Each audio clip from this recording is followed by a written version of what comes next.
সপ্তাহের মধ্যে যদি তুই আমাকে আইফোন কিনে না দেস, পাগলামি কাকে বলে তুই দেখবি, ফকিন্নির বাচ্চা। এত বড় সাহস তোমার, তুমি আমারে বলো ফকিন্নির বাচ্চা?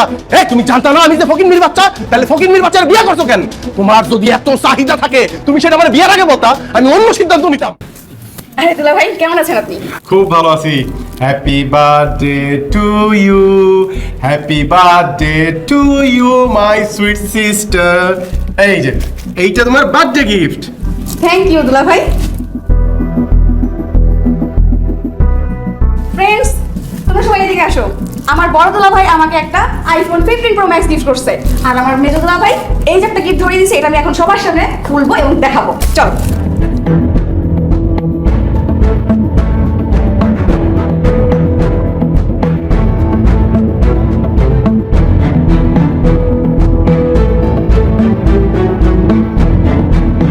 জি দুলা ভাই, আপনি এত গিফটটা? বড় দুলা ভাই আমাকে একটা আইফোন 15 প্রো ম্যাক্স গিফট করছে, আর আপনি সামান্য একটা কম দামি ঘড়ি গিফট করছেন। কিছু মনে করো না তানিয়া, তোমার মেয়ে বোনের জামাই যেরকম ছোট লোক, তার মন মানসিকতা এরকম ছোট্ট, বুঝছো? নয়তো শালীর জন্মদিনে এই 150 টাকা দামের একটা ঘড়ি উপহার দেয়। দুলা ভাই, ঘড়িটার দাম 150 টাকা না, 2000 টাকা। আর রাখো তোমার 2000 টাকা। আমি আমার শালী